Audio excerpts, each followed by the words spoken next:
Yeah, there was some thought, ladies and gentlemen, that Tallywhacker maybe wouldn't make it today, but looks like somehow he's teleported home and is able to get things sorted out. But the bans are coming through thick and fast. Twisted Fate and Rek'Sai going to be banned away. Nunu and Urgot as well is going to be the answer here by the Direwolves. Perfection now in the mid lane, drawing some bans already. Yeah, no surprise that the TF is going to be banned. And you may not know a whole lot about the Direwolves, but what you may have learnt from the swap of Perfection to mid from top is that he loves teleporting around the map and having some relevance, and Twisted Fate plays perfectly into his hands. Yeah, of course, showing us a fantastic Kassadin. Of course, his comfort pick of old has always been a Kassadin player, whether he's in the top lane or the mid lane. Of course, you may know Perfection as being a top laner here because, of course, that was where he made most of his waves here in Oceania as far as playing for the top lane in the Direwolves is concerned, but was originally a mid lane player and was fantastic at it. Yeah, back when he used to play mid was on NA, I believe, and he was one of the only Challenger players from Oceania to actually get into Challenger on the NA server before the swap over. So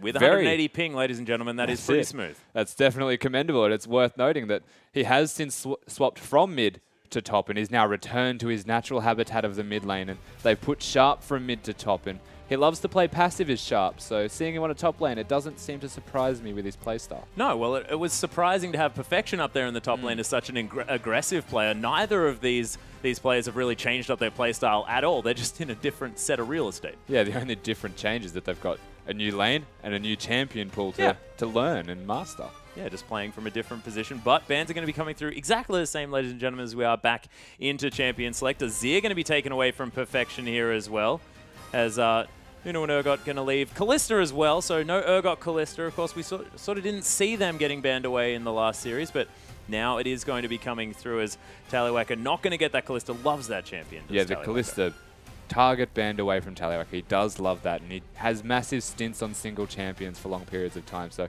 getting rid of the Kalista. We saw him play Tristana on Monday, so we're not sure what he'll actually go for next, but at least getting rid of what has been known and defined as his strongest champion. Yeah, we'll see whether that one's there. Of course, Urgot, you can think that that might be banned at Tallywhacker as well, but Choo Choo's plays a pretty incredible Urgot. He also played Urgot. He didn't play Choo Choo's. He is Choo Choo's on Monday and stomped the map. He went everywhere, got all the kills, and did so much work that, again, not a big surprise that another target ban has come out. And it's worth noting, I guess, in the OPL, a lot of target bans come out, not necessarily strong meta-style bans. Yeah, I mean, I guess the only ones to come out here are going to be the Rek'Sai and the Nunu. Of course, Sybil does like a lot of that early pressure. Sybil, sort of formerly of Unlimited, who did play in our finals over at Armageddon there in New Zealand.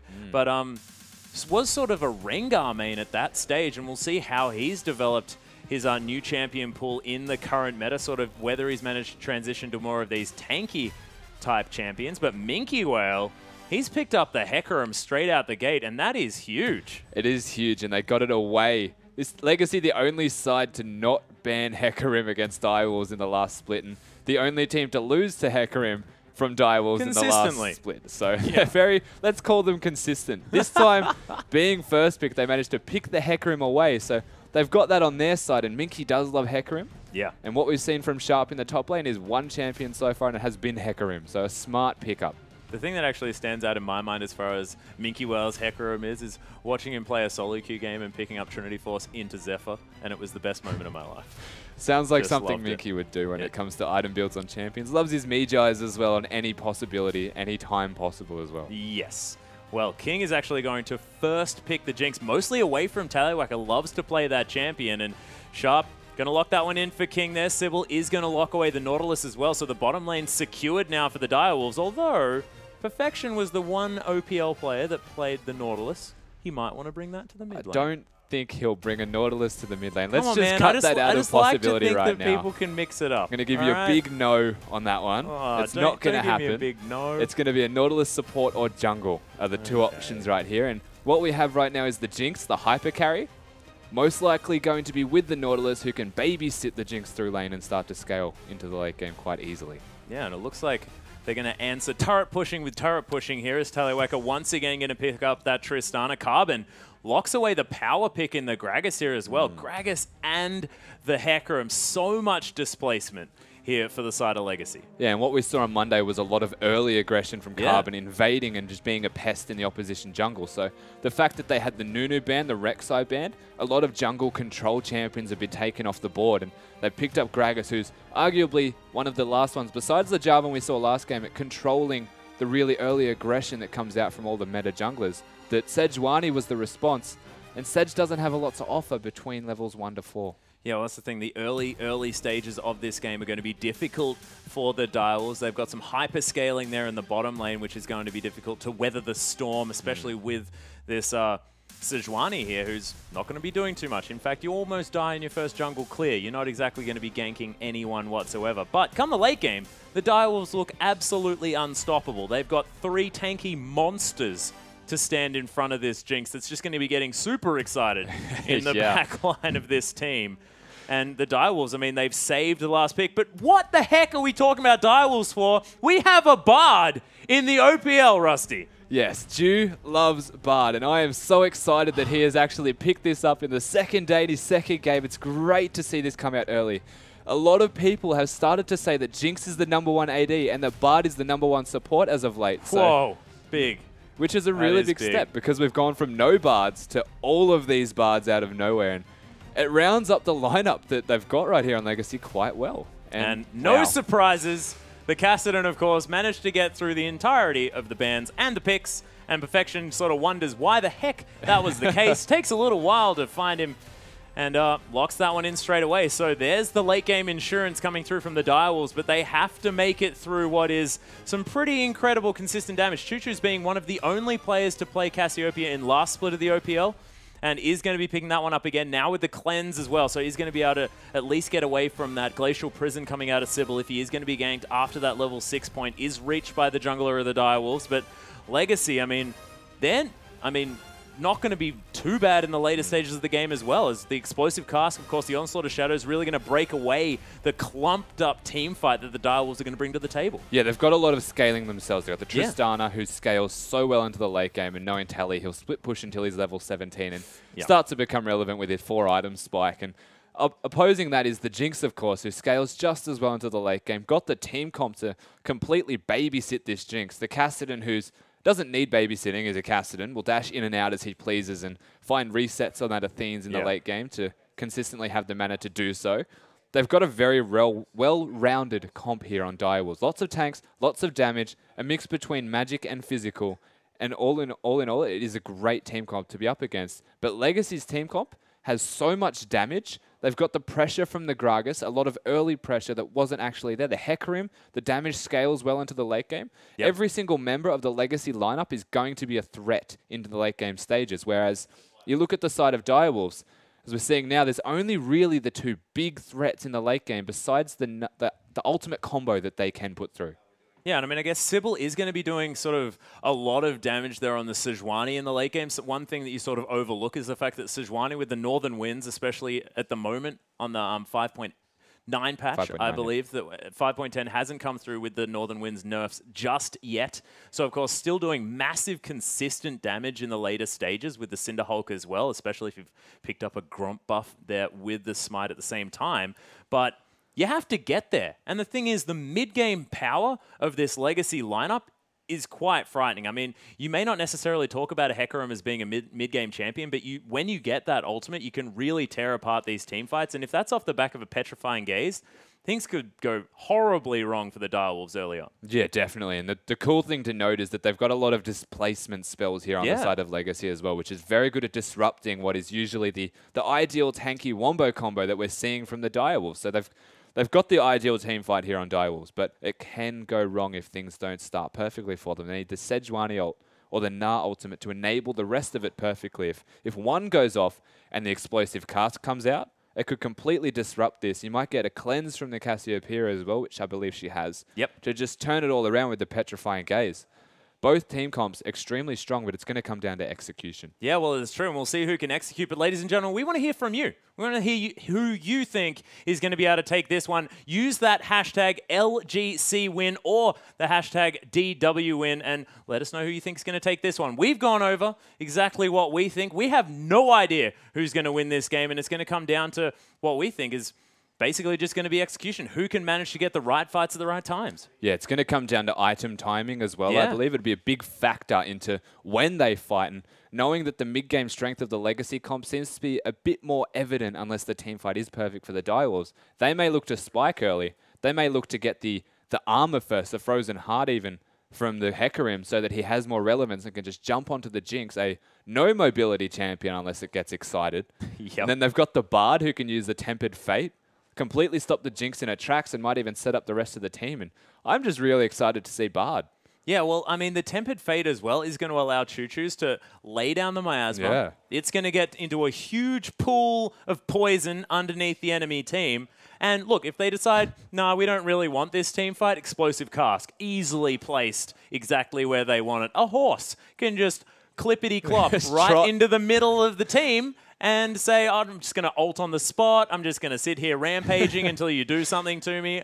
I'm going to knock out your AD carry with my devastating charge. Anything can happen here, and we'll see whether Flying Jew can make it work. Because, of course, we've only very, very recently seen a totally successful Bard, and that was tonight in the LCK. Yeah, we have not seen a Bard win, I don't think, up until that period. Oh, no. LPL, POL did manage to, win a legitimate game as Bard. Of course, things in the LPL tend to happen relatively crazily, but POL in a very serious match did manage to take a victory on that Bard and landed some fantastic ults. So we'll see whether Flying Jew can really fit into that mold and utilize the potential that Bard has moving into this game. Well, what interests me the most about this Bard pick is how he's going to use the magical journey and how he's going to rotate around the map and leave the Tristana be. We've seen Tallywacker loves to split push, so they might want to do the lane swap so the Bard can freely roam across the map, as most supports tend to do in that lane swap, and give the free experience to Tallywacker on that Tristana, who will scale so well and might even speed up the mid-game spike of the Trist. Bard will be able to have an impact across the map and will just be journeying everywhere magically as he goes. Magically journeying across the map, and we'll see whether he can deliver us any stories of his journeys as he heads back into this one, because I'm excited to see a new champion here in the OPL. We haven't necessarily seen it come through, and a lot of what happens here in the OPL at the same time is the fact that people see that this champion worked, it was fantastic, and then we're going to see more of it. Everyone's going to hop on that bandwagon, and of course, a lot of people have been practicing it moving into this.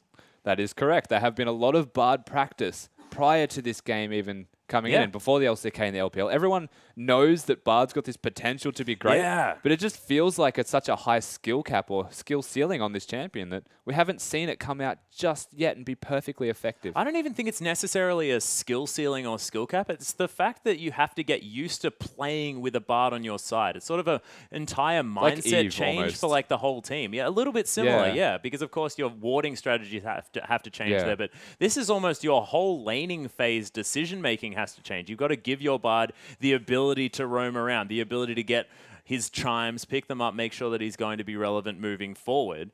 And look, we'll see how it works. Of course, Tempered Fate is the main deal. The fact that you can disrupt your own team using that ultimate is really, I think, what people have been allowing to deter them from this one. But, ladies and gentlemen, we are getting onto the Rift for Legacy versus Direwolves for our second game of the night here in the OPL. Legacy on our blue side, Direwolves on the red, and the defensive fans on both sides. Yeah, quite a standard defensive fan. And while we've been talking all this time about what Bard can offer and a brand new champion, let's look at the exact opposite of that and the most comfortable champion in the world, Perfection on Kassadin. We mentioned he was challenger on NA for his ability to play the Kassadin with 180 ping.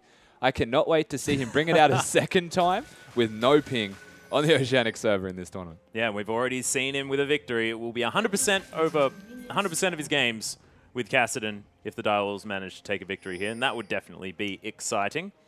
But it's 1 minute and 10 seconds into this game. Yeah, let's not. Anything can happen, and Legacy, they've definitely got the team comp for it. It's interesting saying that Legacy don't have necessarily the scaling comp in this matchup, because they've got Hecarim, Cassiopeia, Tristana, and of course a Gragas. Their scaling's fantastic, except Direwolves have just gone all in on the late game scaling, making sure that they've got all of the beefiness, all of the CC, and all of the massive damage from their carries in the late game. Yeah, so granted they both scale quite well.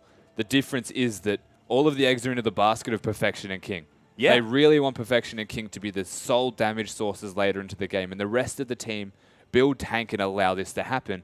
You can see the response here from Legacy is that they're going to put all of their players on strong champions late game. And they've called the lane swap, by the way. Yeah, actually caught them out here as well as Tallywacker is up towards the top side. King was trying to freeze this one out, but not going to leave the brush. No, he's going to bide his time. He didn't want to fight at all. He was waiting for Flying G to poke his head out or get vision that Flying G wasn't going to poke his head out before showing his head and actually hitting Tallywacker. Opting not to, though. Yeah, you can see Tallywacker already starting to push this way very aggressively. Explosive shot now used in the top side, and now we'll see whether this Tristana is going to work if the lane swap doesn't come through, or whether it comes through, but it gets answered. A cool fact about the explosive shot is if you use it before last hitting a minion, it does the 4 stacks worth of damage. So it is so good for pushing that people may not even realize that that is a thing. And Direwolves right now, I'm seeing 4 of them right near the top lane. Yeah, Flying Jew and Tallywacker do need to be careful now as all the Flame Chompers are going to land. Beautiful dredge line from Chuffer as Tallywacker is going to take half of his health and be forced to use that flash. Has kept the heal in his back pocket, but not going to be able to lock down that one as Sharp did come through for a cheeky little gank. Not going to find anything. Teleport is available, can head towards this bottom side of the map and answer Minky well. Hitting level 2 could not have been more convenient for the Tristana right there. Managing to jump at least through the Chompers and have to use the flash to survive, but the jump wouldn't have been there. So a very smartly timed gank from Sharp. Just very unlucky that it wasn't at the perfect time. Yeah, not quite able to lock down a kill, but at least getting the flash out of the Tristana is going to be huge here for the potential 2v2 action in the top side of the map, as King sort of known for his aggression. We did see him flashing over some walls. Sort of known as the Super Flash Bros, aren't they, in this top lane?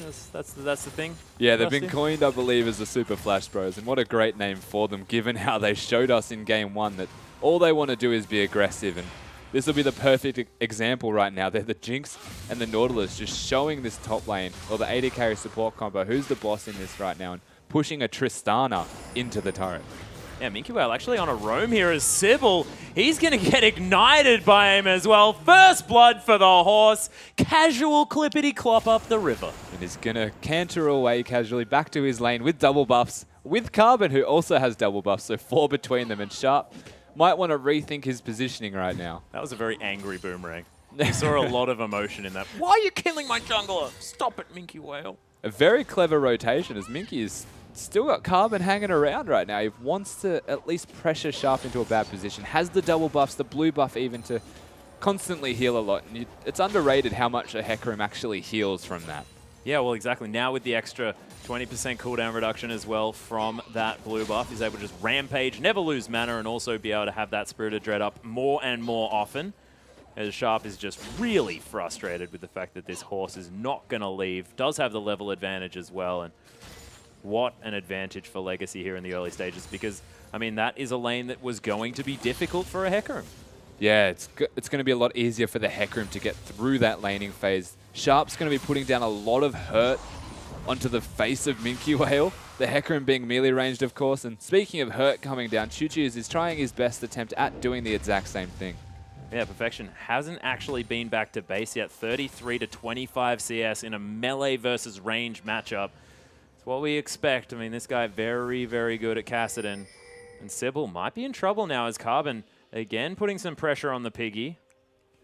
It's brutish scuba diver just going straight into the jungle of Sybil. We saw it last time, and they're going to butt heads again in the jungle, no doubt. They've got vision of where each other are. And Nautilus, in fact, rotating, so Carbon smartly going to get out of there. Yeah, Carbon, of course, doing his best Nautilus impression. Scuba Gragas. Pink Ward, ooh, actually not going to get seen by Carbon there as he poked his head in just a little bit. Perfection is going to head back to base. Chuchu's probably going to be able to shove this one into the turret, but Sybil going to get some much-needed experience trying to get to that level 6 as soon as possible. Yeah, he's going to be able to get some free farming. Sharp. Oh, my. He doesn't even use the flash and just dies 1v1 in the bottom lane there. Minky Whale, what a beast. Teleport. Did he? No, he didn't. He didn't even teleport. He's got the home guard Ninja Tabis, though. He must have... Oh, as King's in a whole lot of trouble here in the top lane, I beg your pardon, as the explosive shot not going to quite be enough as the heal came through. Flying Jew now taking a bit of damage there. Magical journey over the wall. He's going to be safe. King forced to head back, though. That was a very good gank, and I guess it's weird that it was not spotted earlier by the knowledge that Carbon had been around there. They saw the pink ward put down. They saw vision of him around the jungle area, and still being caught in a very awkward position, a small mistake. And managing to live, though, is going to help quite a bit. The CS is heavily in favor of King, in fact. Yeah, 60 to 45. 15 CS is the lead here for King. We've praised him for his skills as an early carry player, but I mean, Tristana at the moment in a current iteration has a fair bit of early game pressure, just hasn't really been felt by this Jinx. You'd have to assume that given the flash being down so early, the pressure was definitely in favor of Direwolf. That's a good point. That's a good point. Sharp with the early gank as well, might have forced the pot out. I just need to touch back on Minky Whale. We saw him before get a solo kill without even having to use a summoner spell. He's so far ahead right now. He's rushed the home guard Ninja Tabis. He's just disgustingly big. Yeah, and he's got the highest farm on the map as well as a Hecarim. As Choo-Choo's forced to use the flash. There's a Petrifying Gaze, but Perfection, he's going to flash over as well. There's the slow. Choo-Choo's no mana to speak of. Perfection just pokes him with his sword, and he's going to fall down. The Direwolves answer the Legacy hype train that's begun here in the bottom side. Yeah, managing to pick up that kill onto Choo-Choo's is massive for this lane. Kassadin feeling quite comfortable being able to just sit and farm in a 1v1 and Chuffer, doing very big Chuffer things, being super aggressive with his positioning and rotating around the map, leaving the top lane. King was in base, I believe, getting items, so a very smart and well-timed rotation to catch. What he's very easily able to do is a Cassiopeia with no health. Yeah, well, out of position. And also you really want to punish a Cassiopeia who's trying to take control of the lane, because left to her own devices, she's an incredibly powerful laner, but doesn't quite have the mobility to escape a roaming support or a jungler. Yeah, and going for the two Dorans and needing the tier first really leaves Cassiopeia in a vulnerable position, whereas the Kassadin can, at the moment, just gone back and got a blasting wand. So effective combat stats now through the roof, and this 1v1 might even start going in favor of the Kassadin. Yeah, and oh my goodness, Sybil's actually going to lock down the kill in the mid lane here as well as the Direwolves continue the pressure. That was just the ultimate being used. They knew Choo-Choo's actually switched over to the Ignite in the mid lane as well. No cleanse, so not going to be happening. Carbon, Drunken Rage helping out with some damage, but in the bottom lane, another solo kill for Minky Whale. And our Observer's just not having a good game today, just because these kills are coming out left, right, and center so quickly. A very, very difficult thing to keep control of and monitor. Solo kills coming across the board. Hecarim again, 3-0-0 against Sharp, and absolutely tearing him apart. But then you look at the mid lane at Perfection, 1-0-1, getting support from his support, Chuffer, and from the jungler, managing to pick up 2 kills now onto Choo-Choo's. This Cassiopeia is in a very bad position, 2 levels behind, or 1 now. No health to speak of. The trading capabilities of this Kassadin, the aggression that he can show to do these trades, to force them onto Choo-Choo's, he's in a pretty rough position. Yeah, and you just get more and more scared. I mean, we're talking about a game that's 3-2, still in favor of Legacy as far as the kills count is concerned, and the gold is like 200. But the fact that Perfection is now 1-0-1 on a Kassadin, and having a fine time in lane, almost 20 CS in the lead, not to mention King CS advantage. These are the players that we thought needed to ramp into the later stages. And they're doing fantastically thus far. And that is exactly right. The Direwolves comp are able and willing, apparently, to sacrifice Sharp in the bot lane right now in that 1v1 matchup. Yeah. It is scary to know that the Hecarim with the Phage and finished home guard boots is going to be as big as he is. But the consolation to that is that your side, the 2 carries that you want to scale, are scaling, and it's happening quicker than you would have even anticipated. The Kassadin is massive. The Jinx is getting free farm, is going to be huge. You have to get Sharp, I guess, to build tank items straight away, so going for the pickaxe might be a risk, and we can see it now. Oh, there's a flash body slam, explosive cask, and Sharp is going way too far in the wrong direction. The poor little Nah just going to get rampaged down. Minky Whale, 4-0-0, 100% of his team's kills, and there's only 2 assists for Legacy. You have to... We just touched on how great it is that Direwolves have got a lot of gold onto their carries, but we also just touched on how big Minky Whale is. If he manages to get any more kills, it's going to get so much scarier. Jinx, no mobility, could get instantly destroyed by a 4-0 Hecarim. Yeah. Especially in the mid-game stages. And the team comp of Legacy will be looking to fight in the mid-game a little bit more than that of Direwolves, especially with a Hecarim this big. And I actually really like it, because most of the time, I mean a lot of the time I guess, you see the Smite teleport Hecarims being used. Why I love the Ignite teleport Hecarim at this stage means you don't need to build the Skirmisher Saber into that the Cinder Hulk enchant before a Trinity Force. You can have that massive damage spike earlier in this game, and that's what Legacy want to capitalize on. Yeah, that's actually really smart. It may have been an on-the-fly decision to go for it as well, based off the comp of Direwolves. He's gone for the Ignite. He can completely forego the Cinder Hulk or any tanky items and accelerate the lead that he now has by rushing that Trinity Force. It is a very good decision of them to do this. Yeah, of course, now has a level advantage as well. Flying Drew has to use the flash, but can't get away from the hook. Chuffer decides not to follow him on the magical journey as he went through that wall. Look at it sucking the Cosmos through there. As Choo Choo's a lot of damage, the Twin Fangs, but only has Doran's rings to speak of at this stage, so Perfection is going to survive it at this point. Negatron Cloak, is of course there. Perfection now wanting to stack up that Rod of Ages as quickly as he can, but he's got it relatively early. Now sitting on a couple of stacks. Minky Whale just getting very angry at Sharp, knocking him back into the wall here. There's the Ignite, going for the tower dive. There's the ultimate. Minky Whale just underneath the turret forever without any fear, locks down the solo kill. Minky Whale is beasting all over Sharp right now. That was disgusting. That's one way to describe it. I was going to say filthy, and let's look at it again. The lead that Minky Whale has right now, no regard for turrets. They don't even exist in his books. Casual kill onto Sharp. Yeah, just helicopters him to death and takes down the outer turret in the bottom lane as well. Legacy now with a global gold advantage of about 1,000. Yeah, it's going to be entirely onto the back of Minky Whale, though, this lead right now, and especially the mid-game skirmishes. Yeah, you better have a strong saddle. I swear to God.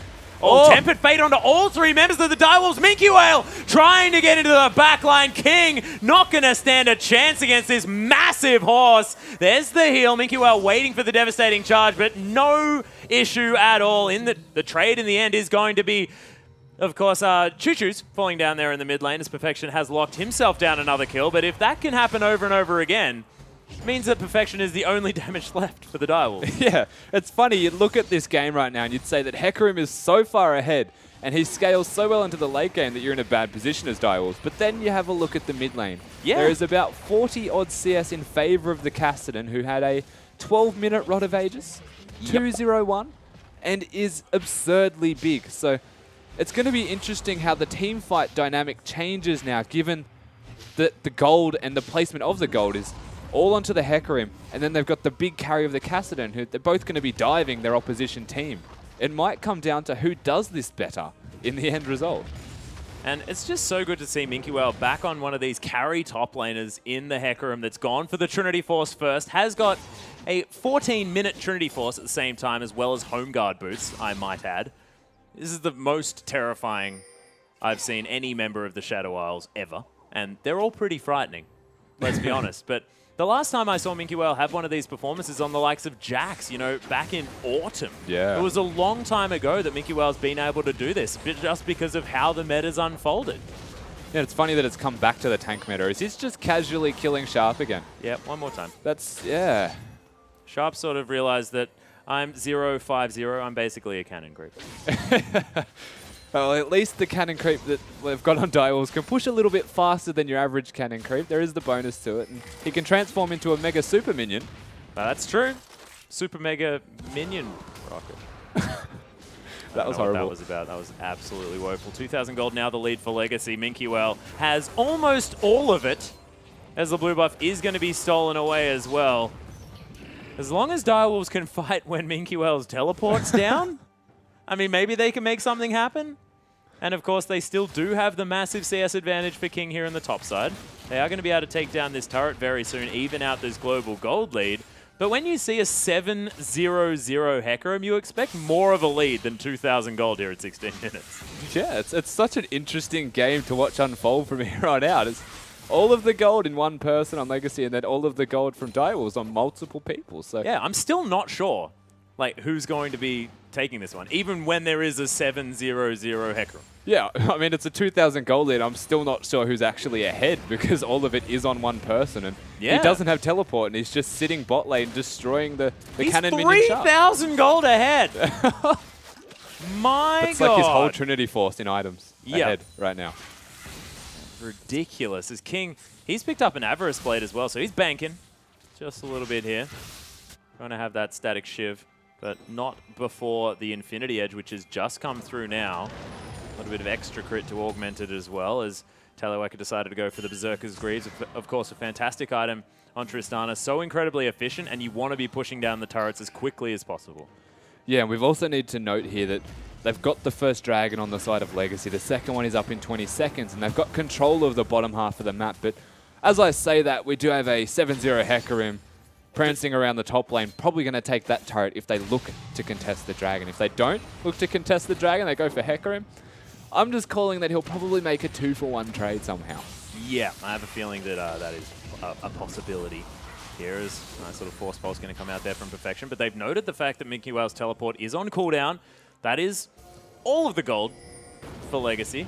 Yeah, it's more than the gold lead as far as his advantage in his lane is concerned. And the Direwolves, there is vision available, but Minky Whale not going to be able to get in here. Oh my goodness, Carbon body slams in, steals it, and flashes away. Beautiful work. 2-0 now in the turrets, and Legacy not going to get that one stolen away.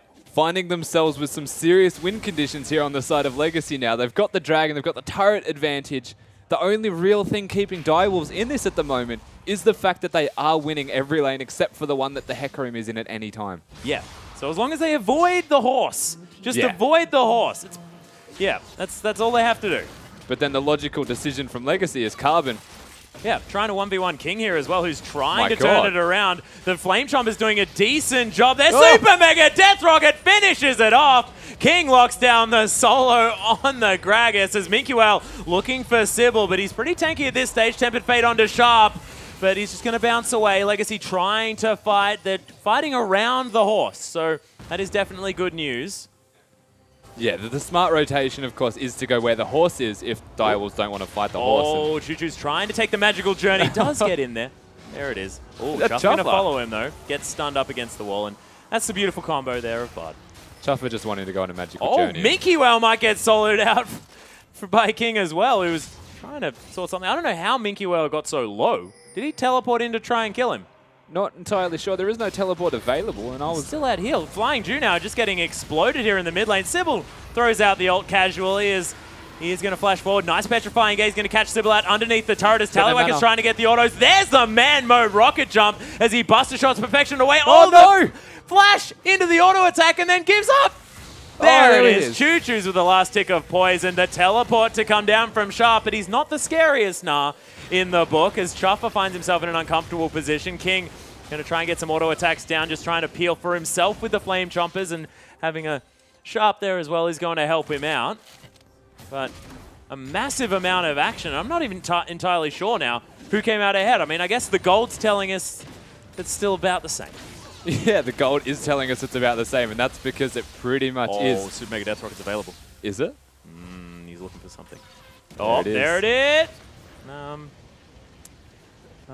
It chomped its way through the base, but didn't actually connect with a champion to get him a kill. It was an adventurous decision of where he threw it, to say the least. Looking for Carbon, thinking he was going to be juking where it could go. They're jealous of Bard. They wanted to send the rocket on a magical journey.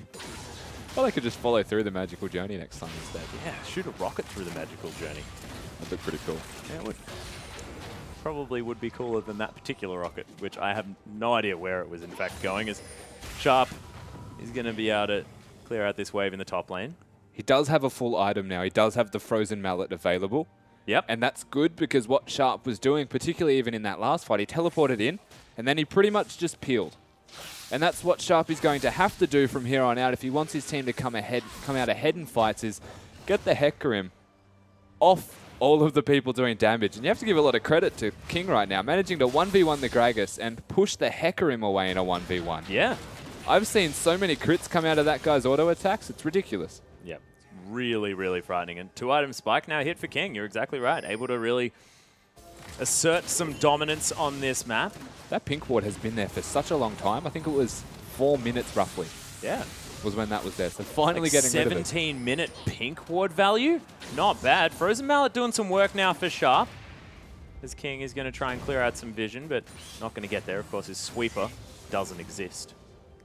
Both sides going to clear some vision. Both sides scale really well, but it's so... I still think it's really interesting to talk about the dynamic of how the side of Legacy, who scale quite well, now have all of their gold on one person.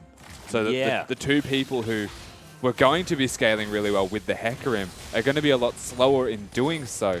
Direwolves are going to hit this 5v5 power spike before the side of Legacy, even though the gold lead is in favor of Legacy.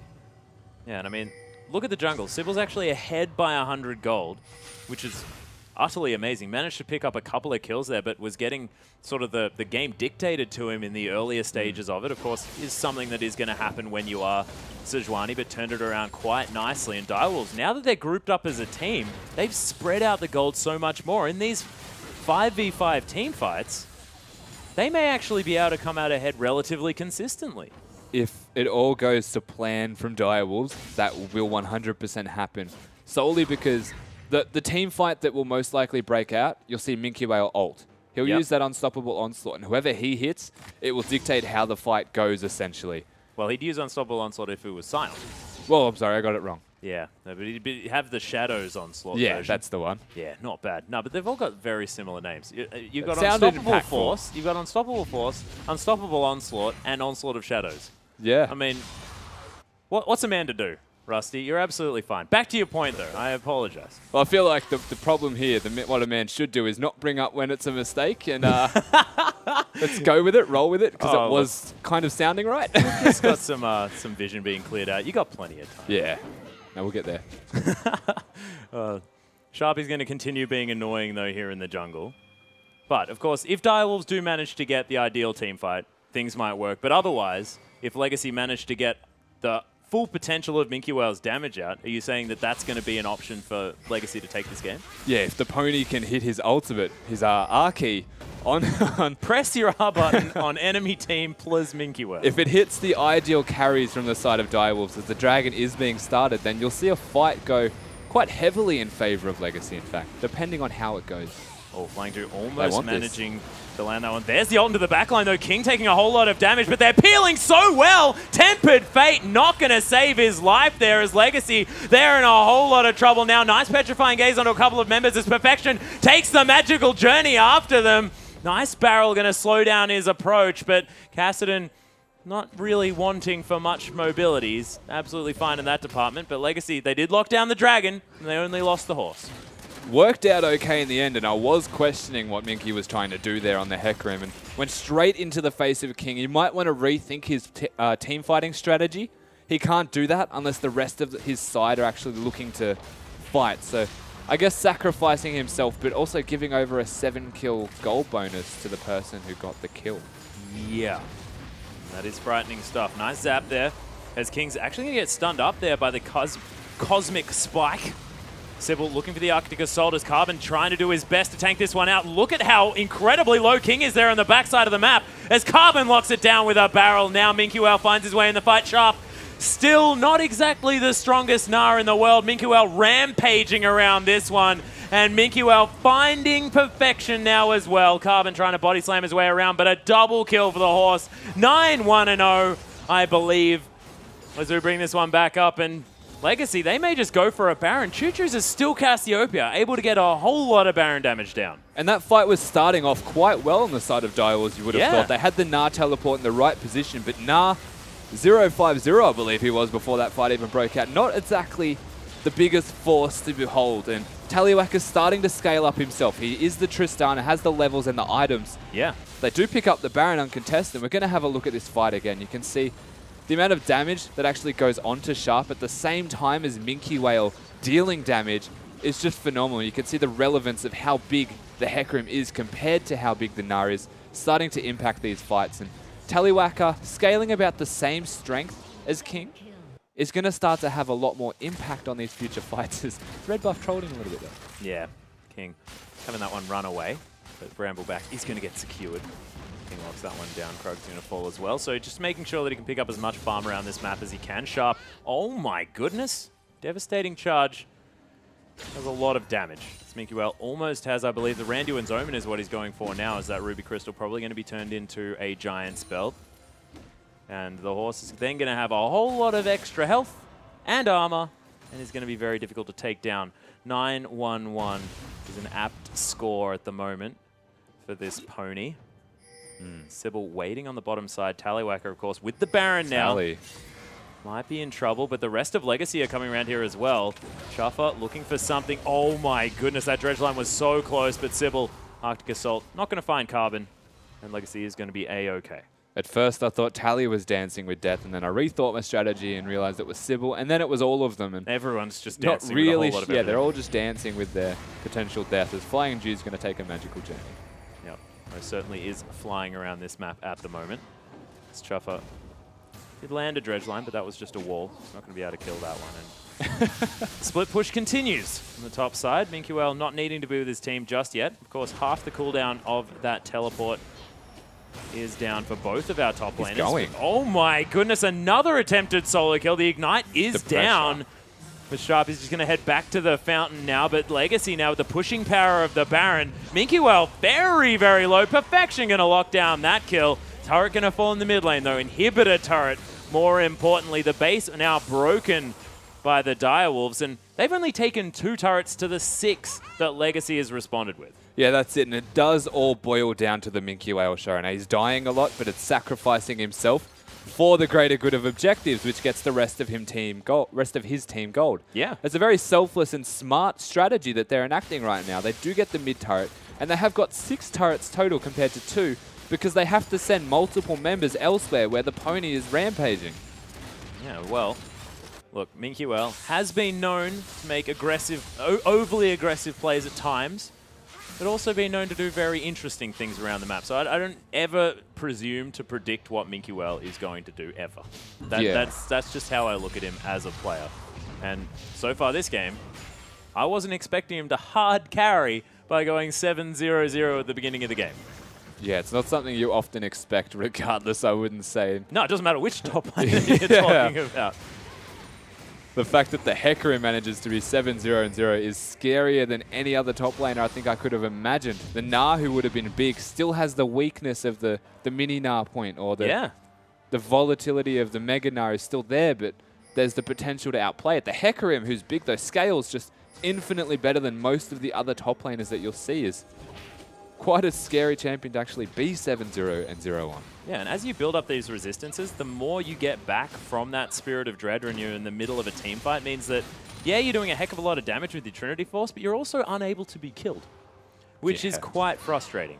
Order's going to head over there as Sybil looking to start something up. Carbon takes about half of his health. Tempered Fate going to whiff completely, though, as Minkuel lands the ultimate quite nicely onto Sybil, gets the solo ultimate, but Minkuel not even going to die yet. Beautiful exhaust onto King to prevent the extra damages. Gnar into Tallywhacker into the wall, uses the QSS as Sharp has locked him down. Nice buster shot though, and Choo Choo's locks down Perfection. King going to die as well. So much consistent damage out of this Snake Lady, and able to twin bite her way to victory. The inhibitor now going to follow. And that's just the best part of what Legacy have to offer right now. The rest of their team is Minkuel's.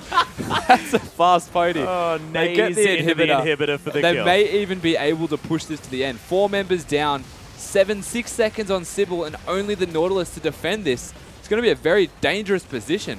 On the back of this Minkuel right now. This saddle holds 4 people, apparently. It most certainly does. Sybil is alive, but look at this Nexus getting destroyed. 17-7 Legacy take down the Direwolves and get their revenge from the semis. Now, that's such an interesting game to even watch or talk about. Game. You're not often predicting the Hecarim to be 7-0 come through and carry, especially when the rest of your team was struggling a bit in the early game. The Cassiopeia didn't do much until that last team fight. Came through so strong and solidly by the end of the game and helped to carry the team. Minky just enabled them to get there. Yeah, well, this is and look, Choo Choo's still had massive consistent damage when he needed to. We do have our first replay, ladies and gentlemen. Let's bring it up on your screen. And this is Direwolves trying to do their best to win a team fight. This is Direwolves doing their absolute best to win a team fight, and Minky doing his best to stop them from getting the dragon is the key factor of this fight. So we'll roll the clip. And straight away you see Minkuel going onto King, but every member of Direwolves is there to stop them from doing it. They try to engage afterwards, but this is the perfect example of them getting out alive after Minkuel sacrifices himself. And the Super Mega Death Rocket and the Cassidon, not just enough to secure them. And I guess quite lucky that they live, but again, Minky might be sacrificing himself, but it was for the greater good, for objective control, and just for map presence. Yeah, and the fact that Legacy had this team that was so able to peel as well. They had so much displacement, they had so much knockback, and the Buster Shot, plus, of course, Petrifying Gaze is a fantastic defensive tool as well, but they've got explosive cast, they've got all sorts of different options, and that was a perfect example of them using them to great effect when the fight wasn't necessarily going the way that they wanted to. And we've got the second replay to bring up, ladies and gentlemen, and let's have a look at how this one went, because this is, of course, King going down very, very low, very, very early. Yes. So before this fight actually started, there was the teleport in from King, I believe. Or he actually hasn't... Yeah, Sharp, yes, sorry. Sharp just got there. Sharp just got there, and he's about to be Mega Gnar. So it looks like it's in a really good position for Dial. So we'll roll the clip here. And just watch how Tally doesn't even afraid of anything. Casually walking into the Gnar, doing damage, and meanwhile, Sharp getting destroyed. Minky not taking a single point of health almost, and is able to cut Perfection off here. Essentially just so tanky, and I'm going to talk about this a lot, the fact that Minky was so far ahead, the rest of his team was allowed to freely scale into the late game, and yeah, Direwolves did everything they could to stop it from happening, but it wasn't enough. Yeah, it was very, very difficult. I mean, of course, Legacy, you have to give it to them, though. They sat on the saddle that Minky provided so beautifully, because it's actually quite difficult to, like, allow your top laner to make these sort of things happen. They played around him so incredibly beautifully. But, ladies and gentlemen, that's it for that game. We still have 2 more coming up, of course. Don't go anywhere. After the break, we'll be back with our next game.